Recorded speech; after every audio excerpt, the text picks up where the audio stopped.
The towering crystal displays that lined the Meridian High Council chamber erupted in crimson, flooding the vast hall with flashing warning signals. Across dozens of holographic maps, colony worlds blinked out one after another, each red marker signaling another civilization swallowed by the relentless swarm. Elder Graith, supreme leader of the Meridian people, stood frozen beneath the glowing displays, all four of his eyes fixed on the catastrophe unfolding before him. His hands tightened against the council dais as another transmission vanished into static. Half of their empire was already gone. "We've lost contact with the Lotus system," First Speaker Tham announced. His normally radiant silver skin faded with fear. "That makes 4 systems this month." A wave of horrified whispers swept through the chamber. The Lotus system had been their most heavily fortified military stronghold. If even it had fallen, then the swarm was advancing faster than anyone had dared imagine. Elder Graith drew a slow, unsteady breath before issuing the order every council member dreaded. "Show me the latest intelligence reports." Elder Gray commanded, his voice carrying the weight of a civilization on the brink of extinction. The displays changed to show vast clouds of biological ships, each one carrying millions of the insect-like swarm. Their weapons were unlike anything the Meridians had ever faced living. Weapons that adapted and evolved during battle, becoming stronger with each engagement. "We cannot win this war alone," Elder Gray admitted, his shoulders trumping. "We need help first." Speaker Tom stepped forward, holding a data crystal. "My lord, our deep space monitoring stations have picked up something interesting. We've detected transmission misses from a previously unknown civilization." The displays changed again, showing a small spiral arm of the galaxy. "They call themselves humans, and they inhabit this region of space. They're relatively new, to interstellar travel having achieved it only 3 centuries ago." Elder Gray waved one of his hands dismissively. "What good would such a young race be against the swarm? We have been traveling the stars for millennia." "My lord," Tom's voice carried an unusual note of excitement. "You need to see this." The displays now showed various battles and conflicts. The council watched in stunned silence as these humans fought off not 1, but 3 different alien invasions. Their tactics were unusual, their technologies diverse, and their strategies unpredictable. "How is this possible?" asked another council member. "They've defeated 3 separate invasion attempts." Tom, not Ed, eagerly. "Yes, and each time they were supposedly outmatched. The most interesting part is how they won each war differently. They never used the same strategy twice." Elder Gray leaned forward, his interest finally caught. "Tell me more." "The first invasion they won through what they call guerrilla warfare, the second through biological warfare. The third, they simply outproduced their enemies in ships and weapons. They're incredibly adaptable." The council chamber grew quiet as everyone processed this information. Here was a young race that had not only survived, but thrived against overwhelming odds, perhaps. "They could help. Can we contact them?" Elder Gray asked. Tom pressed a few controls and a new image appeared. A map showing the distance between Meridian and human space. "We can reach their territory in 3 days at maximum speed. They have something called the United Earth Federation that handles their diplomatic relations." Elder Gray stood up, his decision made. "Prepare our fastest ship. We will send a delegation, immediately draft a message explaining our situation." "Already done, my lord," Tom said, displaying the message he had prepared to the United Earth Federation. "We are the Meridian people, and we face extinction. Our worlds burn, our people die. We have watched your victories against impossible odds, and we humbly request your aid against an enemy that threatens to devour our entire civilization. We offer any payment you require. We only ask that you help us survive with desperate hope." The Meridian High Council Elder Gray read the message twice before nodding. "Send it, and prepare our most detailed military reports. If they agree to help, they'll need to know exactly what they're facing." As the message was transmitted across the vast distance of space, the council chamber fell silent again. They had faced the swarm for 3 years, lost countless lives, and seen half their worlds fall. Now their hopes rested on a young race that had somehow defeated every enemy they had faced. They could only wait and hope that humans were as remarkable as their history suggested. Admiral James Miller walked through the gleaming halls of Earth's Central Command, his footsteps echoing against the metal floors. The emergency meeting of the War Council wasn't scheduled for another 10 minutes, but he always arrived early, especially for something this important. The meeting room doors slid open with a soft hiss inside. The circular chamber was already filling with military leaders from across human space. On the main display, the Meridian distress signal played on repeat. "Quite a situation we have here," said General Robert Banks, nodding to Miller, as he took his seat. "First contact with a new species, and they're already asking for military aid." "Have you seen the data package they sent?" Miller asked, pulling up the holographic displays at his station. "The swarm makes our previous enemies look like amateurs." The room filled quickly as more officers arrived. Once everyone was seated, Fleet Admiral Wilson stood up. His weathered face showed the experience of someone who had fought in 2 of Earth's previous wars.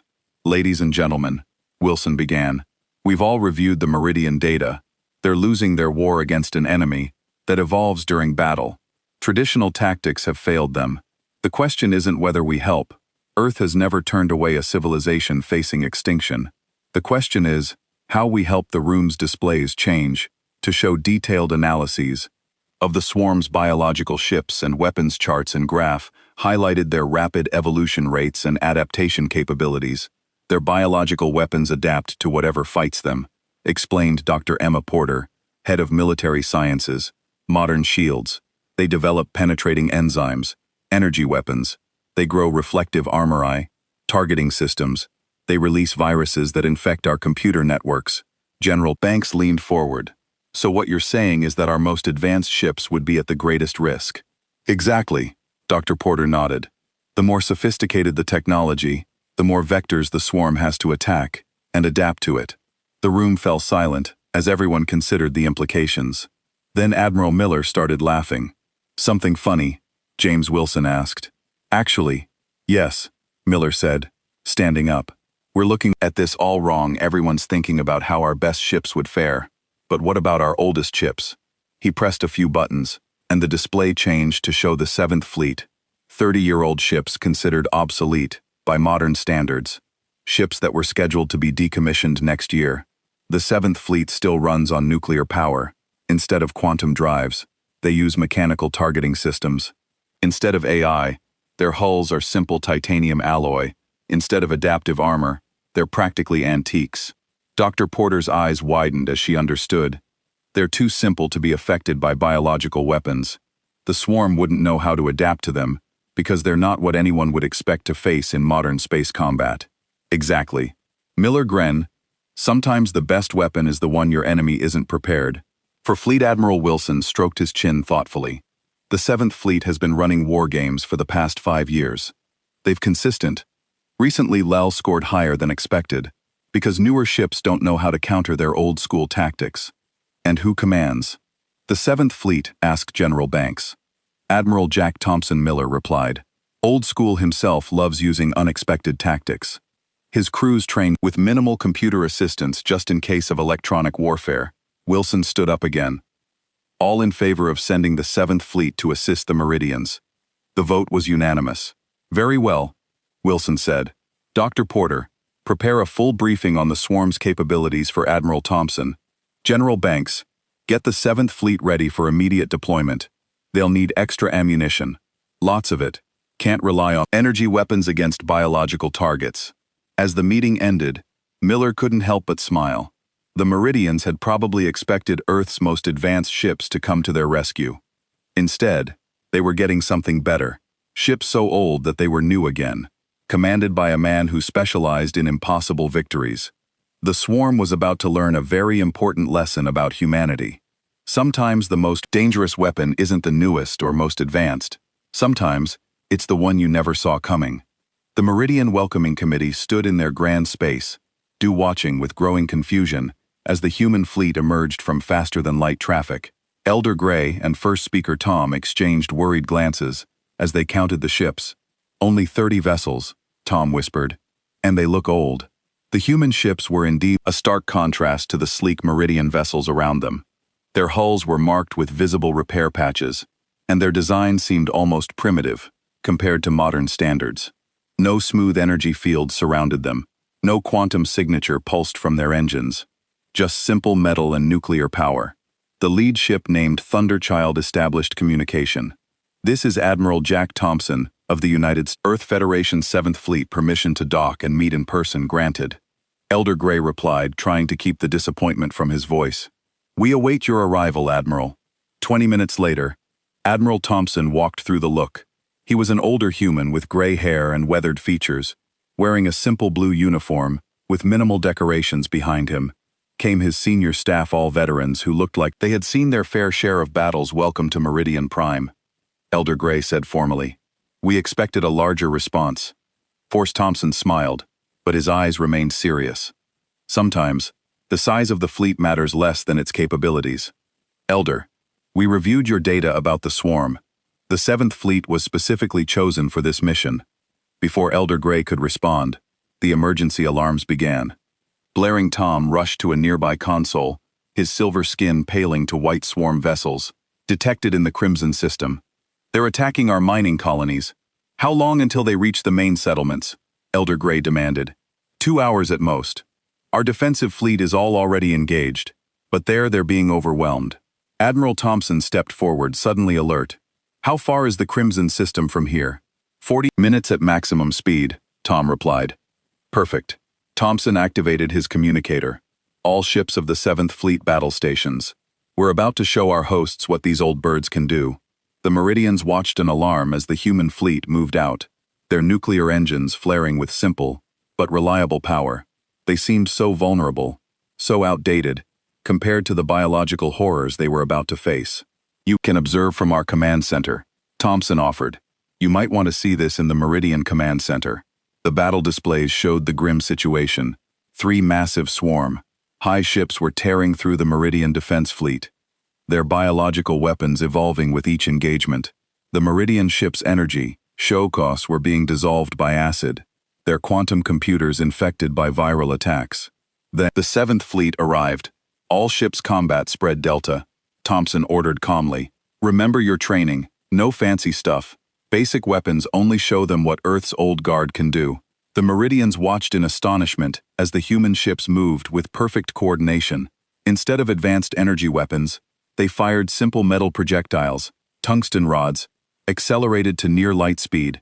The swarm's biological armor designed to adapt to energy weapons was ripped apart. "They can't adapt to kinetic impacts," Tom realized, watching the battle unfold. "Their biological defenses are useless against such simple weapons." When the swarm launched their viral attacks, they found no complex computers to infect. When they tried to dissolve the ship's hulls, their acid splashed harmlessly off thick metal plating. When they attempted to predict battle patterns using their hive mind, they found humans using tactics so old they seemed new again. "Forward batteries fire," Thompson's voice carried through the command center. The human ships launched what looked like massive shotgun blasts into space, clouds of small metal particles that shredded the swarm's smaller ships. In less than an hour, the battle was over. The swarm retreated, leaving behind the wreckage of their ships. The human fleet had suffered only minor damage. Elder Gray turned to Admiral Thompson, his 4 eyes wide with newfound respect. "Now I understand you didn't send us your weakest fleet at all." Thompson smiled. "No, Elder, we sent you exactly what you needed. A fleet the swarm couldn't adapt to, because they've never seen anything like it. Sometimes the best way to fight the future is with the past." For the first time in years, hope began to spread through the Meridian Command Center. Perhaps these humans and their obsolete ships were exactly what they needed to survive the aftermath of the battle in the Crimson system. Spread quickly through Meridian space, Admiral Thompson stood in the tactical room of the Thunderchild, surrounded by both human and Meridian officers, explaining the success of their first engagement. "Your ships are fascinating," said Tom, running his silver hand along the old-style tactical table, with its physical buttons and mechanical displays. "But surely you have better ones." "Better is a matter of perspective," Thompson replied, pressing a button that showed a hologram of the swarm's biological ships. "Let me show you why these old ships are perfect for this war." He walked around, the table pointing to different parts of his fleet's design. The Meridian officers leaned in there, initial doubt replaced by genuine curiosity. "First, look at our engines." Thompson began. "Simple nuclear fusion. No quantum fields, no exotic matter. The swarm's biological weapons are designed to disrupt advanced power systems, but they can't do anything against good old-fashioned nuclear reactions." A young Meridian officer raised his hand. "But what about speed? Surely you're at a disadvantage." Thompson grinned. Sometimes being a little slower lets you aim better. Watch this. Recording. The hologram showed a swarm ship trying to predict the movement patterns of the human fleet. The biological vessel kept anticipating complex evasive maneuvers, but the human ships moved in simple, straightforward patterns, throwing off the swarm predictions completely. We don't zigzag through quantum states or jump through subspace pockets, Thompson explained. We just move like ships have moved. For centuries, the swarm's tactical computers can't handle such basic strategies. They're too used to dealing with advanced algorithms. Tom walked closer to examine the weapons display. And these projectile weapons, they seem so primitive, but effective, said Lieutenant Mary Reed, the fleet's weapons officer. She pulled up a detailed scan of their main guns. No energy signatures to adapt to, no complex targeting systems to hack. Just good old-fashioned tungsten rods, accelerated to near light speed. Physics is physics. You can't evolve armor against that kind of kinetic impact. The tactical room's doors opened as Dr. Bill Harris, the fleet's chief engineer, entered with a damaged piece of hull plating from a swarm ship. Look at this, he said, placing it on the table. Their biological armor is amazing stuff. It can adapt to energy weapons, generate countermeasures against lasers, even absorb plasma shots, but hit it with a simple metal slug. He poked his finger through the clean hole in the plate. Nature never evolved a defense against hypersonic tungsten rods. Thompson moved to another display showing their communication systems. Even our comm gear is deliberately basic. No quantum entanglement. No AI processors. Just radio waves and human operators, using manual UAL encoding. The swarm's viral attacks can't infect equipment. That's too simple to be infected. One of the Meridian officers shook his head in amazement. You've turned your technological disadvantage into an advantage. Exactly. Thompson smiled. Every piece of technology on these ships was chosen because it's too basic for the swarm to counter our targeting computers. Use old-style ballistic calculations. Our armor is just layers of titanium and ceramic. Our repair systems are handled by human engineers, with wrenches, not nanobots. The room fell silent as the Meridians processed this information. Their entire civilization had been built on the principle that newer technology was always better. Now these humans were proving that sometimes the opposite was true. There's an old saying on Earth, Thompson said, looking at the star map showing swarm territory. Sometimes the best move in a game isn't the most advanced one, it's the one your opponent never expects. The swarm expects to face cutting-edge technology, because that's what everyone uses instead.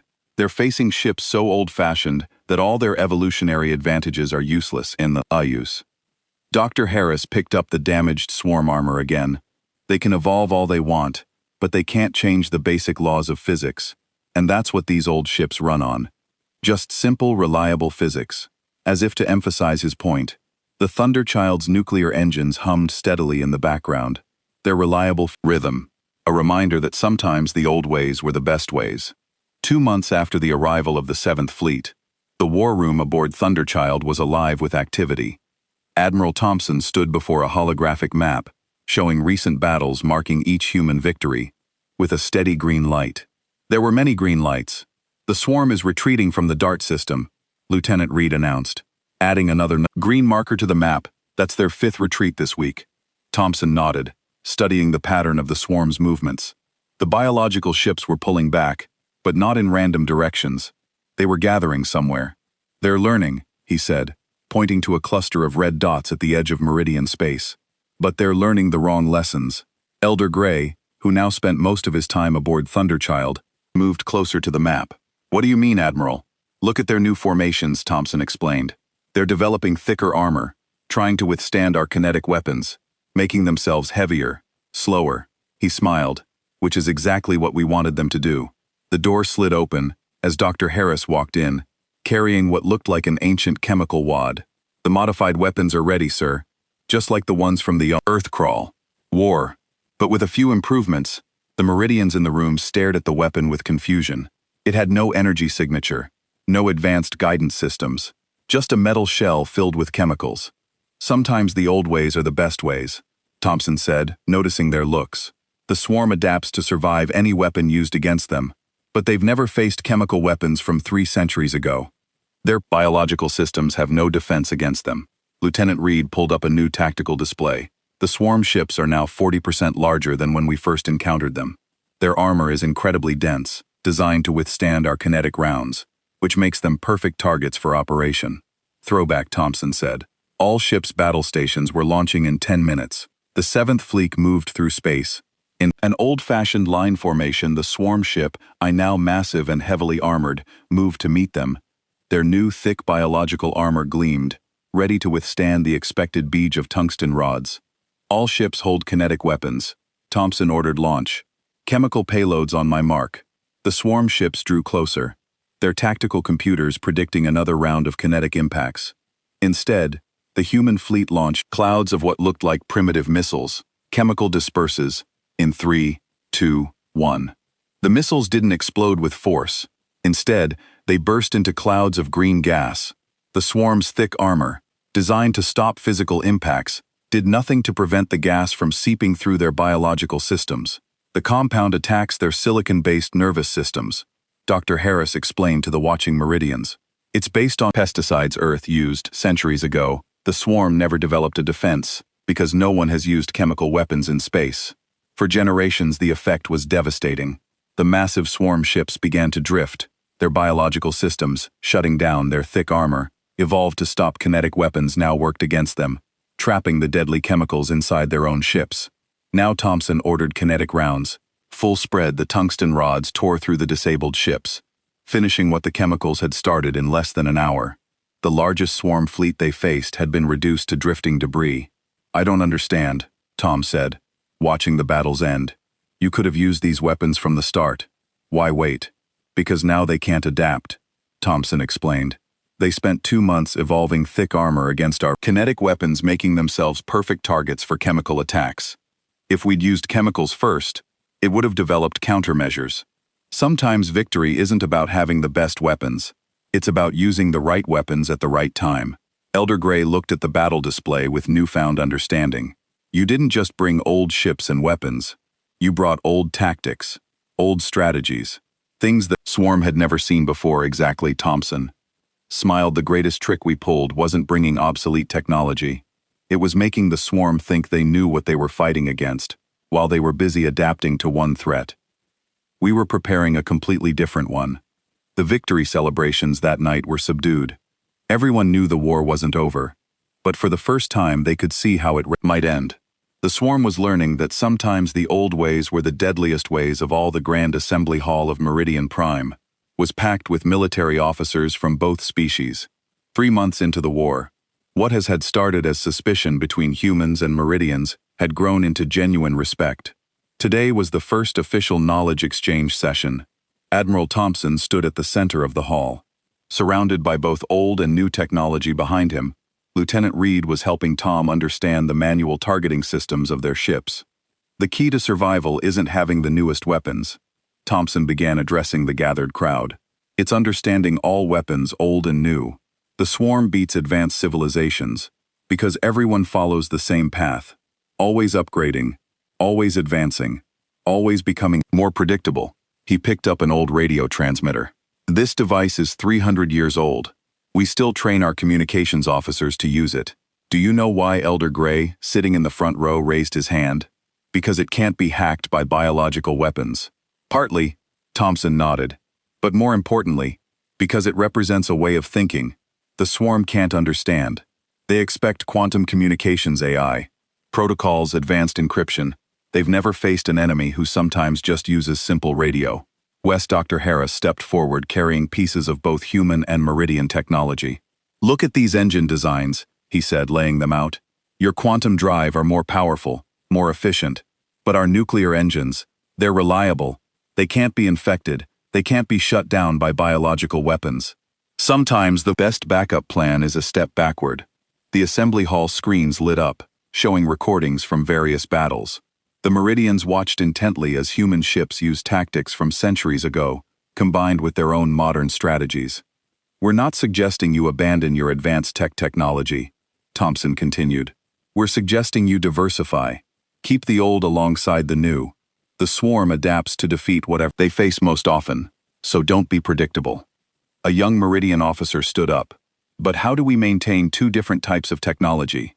It seems inefficient. Inefficient. Thompson smiled. Let me tell you about Earth's first alien war. We won because we kept using old satellites. Even after developing quantum sensors, the enemy hacked our advanced systems, but never thought to look for primitive radar installations. Those inefficient backup systems saved our planet. Lieutenant Reed took over, showing tactical displays of recent battles. The swarm's greatest weakness isn't our weapons, it's their own assumptions. They evolve to counter what they think we'll do next. By keeping both old and new technology, we can always surprise them. The screen showed a particularly successful battle, where human ships had used ancient smokes. Screen tactics releasing clouds of metal particles that blocked the swarm's biological sensors. The swarm ships expecting advanced electronic warfare had been completely blind. Your civilization has incredible technology, Dr. Harris said to the Meridians, but you became dependent on it. Every tool you had was cutting edge, which meant every tool could be adapted to and defeated. That's why the swarm was winning. Elder Gray stood up, addressing his people. The humans aren't teaching us to go backward. They're teaching us to be unpredictable, to keep our enemies guessing, to maintain weapons and tactics from every era, so we can never be fully understood or countered. Thompson nodded approvingly. The swarm's biological adaptations are incredible, but they're also predictable. They evolve to counter the most immediate threat. By keeping diverse capabilities, we can always switch to something they're not prepared for. The assembly hall buzzed with discussion as Meridian officers began to understand. Their society had always pushed forward, always sought the newest and best, but the humans had shown them that true strength came from versatility, from maintaining knowledge and capabilities across all technological levels. Remember the eighth son concluded the most dangerous enemy isn't the one with the best weapons, it's the one you can't predict. By keeping the old ways alongside the new, we become impossible to predict, and that's how we'll win this war. As the session ended, Meridian engineers were already discussing plans to restart production of simpler, more robust technologies. They had learned that sometimes the path to the future required a deep understanding of the past 6 months after the arrival of humanity's 7th Fleet. The massive screens in Meridian High Council Chamber showed a very different map than before. Where there had once been red indicators showing swarm victories, now green lights marked liberated systems. Admiral Thompson stood before the combined fleet commanders, both human and Meridian. The old Thunderchild had earned its share of battle scars, but it still sailed proudly alongside the newest Meridian vessels. The last swarm height ship has retreated beyond the outer rim, Thompson announced. Our long-range sensors show their remaining forces are scattered and disorganized. The war is over. The chamber erupted in cheers. Elder Gray rose from his seat, his 4 eyes bright with emotion. Admiral Thompson, you didn't just save our civilization, you taught us to save ourselves. Thompson walked to a display showing their combined fleet. Old human ships flew in formation with both advanced and newly built simple Meridian vessels. It was a sight that would have seemed strange. 6 months ago, the Meridian shipyards are now producing vessels of all types, Tom reported proudly. Simple nuclear-powered ships, alongside our quantum vessels, mechanical backup systems. In all our advanced craft, we're even training crews to fight without computer assistance, just like Earth's defense. Dr. Thompson nodded approvingly. Never put all your trust in one type of technology. Never become too predictable. Dr. Harris, who had been working with Meridian engineers, stepped forward with a holographic display. We've analyzed the swarm's final battles. Their biological adaptation rates dropped by 70% in the last month. They couldn't evolve fast enough to counter our constantly changing tactics. Lieutenant Reeve added her own tactical analysis. Every time they developed a defense against one weapon, we switched to another. When they adapted to our chemical weapons, we used kinetics. When they evolved against kinetics, we used electronic warfare. When they developed viral defenses, we went back to simple radio signals. The swarm's greatest strength was their ability to adapt, Elder Gray said thoughtfully, but we turned it into a weakness. They wasted energy and resources, trying to adapt to abilities everything at once. Thompson walked to the center of the chamber. But the real victory isn't just defeating the swarm. It's what your civilization has learned. Show them. Tom activated a new display, showing the redesigned Meridian Defense Force. We've restructured our entire military. Each system now maintains 3 types of defense fleets: advanced basic, and hybrid. No enemy will ever find us predictable again. And the best part, Dr. Harris added, is that your simple ships cost 1/10 of what your advanced vessels did. You can maintain a much larger defense force now. Elder Gray turned to address the chamber. When we first called for help, we expected humanity to send their most advanced fleet. Instead, they sent us something far more valuable: wisdom. The understanding that true strength lies not in having the newest weapons, but in being able to fight in any way necessary. Your calm civilization had grown too predictable. Thompson explained everything you did was cutting edge, state of the art. That's why the swarm was beating. They could focus all their adaptation on one type of technology. But now we're unpredictable, Tom finished. New and old technology working together, quantum computers, alongside mechanical backups, energy weapons, and simple projectiles, advanced armor, and basic steel plates. The chamber's displays showed the new Meridian Defense Doctrine, modeled after Earth's own military philosophy. Maintain capabilities across all technological levels. Never become too dependent on any single type of system, and always keep your enemies guessing. As the victory celebration began, Thompson stood with Elder Gray, watching their combined fleet through the chamber's massive windows. You know, Thompson said, back on Earth, some people question sending our oldest chips to help you. Elder Gray's silver skin rippled with amusement. And now they understand what we've always known in the 7th Fleet. Sometimes the oldest sword is the one your enemy least expects. Your civilization isn't just saved, it's stronger than ever, because now you know what we know. That the best way to win a war is to be impossible to predict. They finished together, watching as old and new ships patrolled side by side, ready for whatever the galaxy might throw at them next.